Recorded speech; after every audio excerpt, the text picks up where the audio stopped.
இந்த செய்தியை உங்களுக்காக வழங்குவது euro group Malaysia.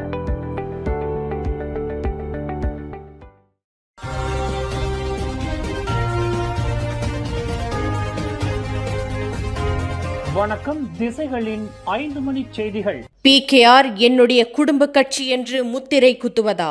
சாடினார் Datuk Seri Anwar.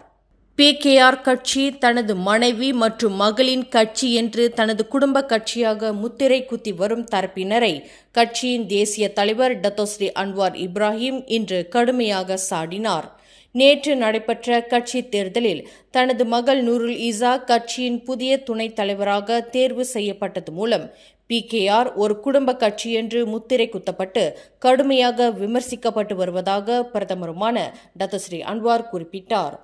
PKR இன்று வளர்ந்துவிட்டது, அரசாங்கத்தின் ஓர் அங்கமாக இருக்கிறது, அதன் தலைவர் நாட்டின் பிரதமராக இருக்கிறார் என்பதற்காக மனப்போன போக்கில் PKR ஒரு குடும்ப கட்சி என்று முத்திரை குத்த வேண்டாம் என்று டத்தோஸ்ரீ அன்வார் கேட்டுக்கொண்டார்.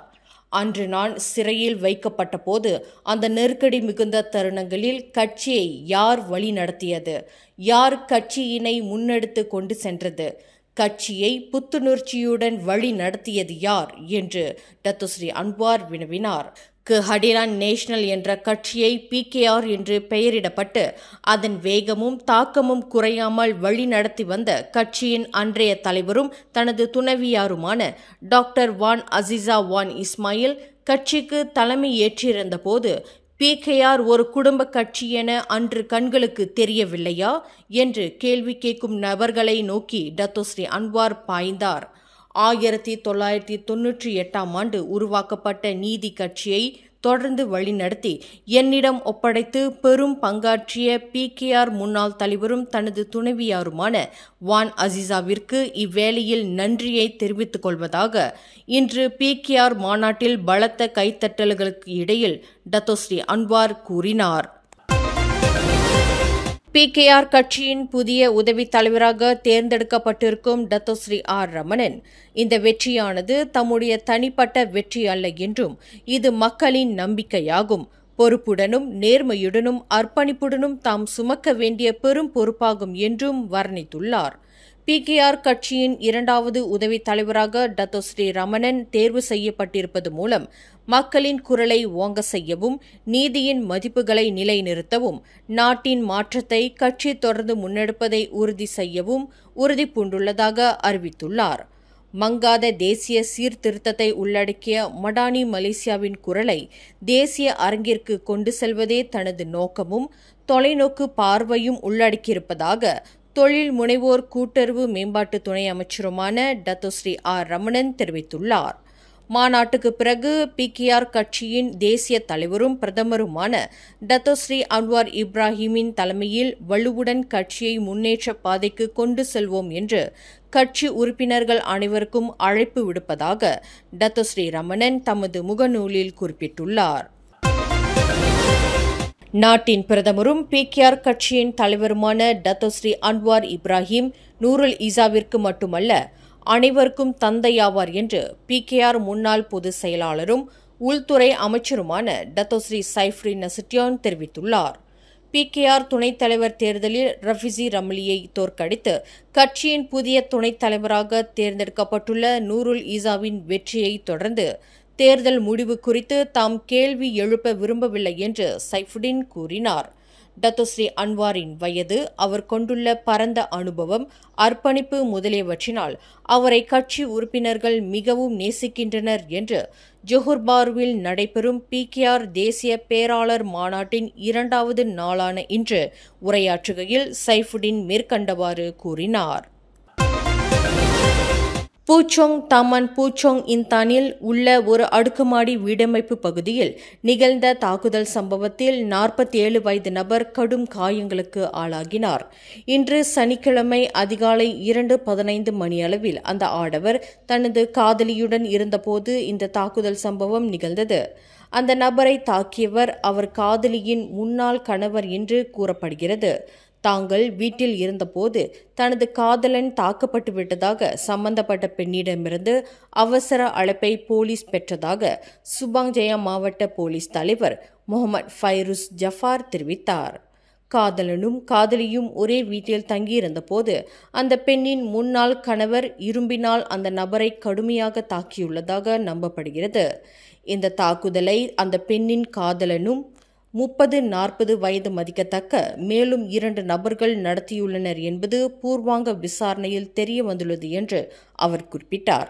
கடுமையாக காயமுற்ற நபர் மருத்துவமனையில் சேர்க்கப்பட்டுள்ள வேளையில் பொறாமையின் காரணமாக இந்த தாக்குதல் நடந்திருக்கலாம் என்று நம்பப்படுவதாக அவர் மேலும் கூறினார்.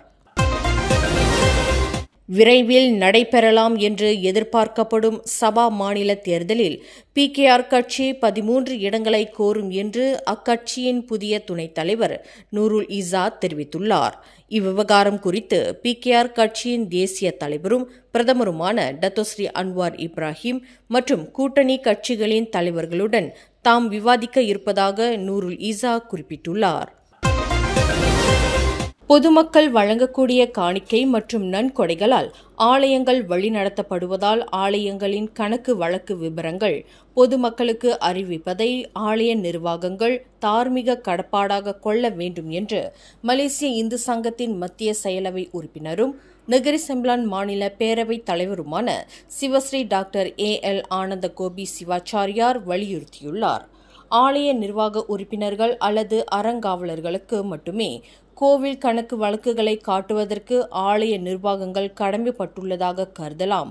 ஆனால் ஆலய நிர்வாக உறுப்பினர்களுக்கு அப்பாற்பட்டு பொதுமக்கள் வழங்கக்கூடிய காணிக்கை மற்றும் நன்கொடைகளால் ஆலய நிர்வாகங்கள் வழிநடத்தப்படுகின்றன என்பதை ஆலய நிர்வாகங்கள் மறந்துவிடக்கூடாது என்று ஆனந்த கோபி சிவாச்சாரியார் நினைவுறுத்தினார். கோவில் நிர்வாகங்கள் என்பது நிறுவனங்கள் அல்ல.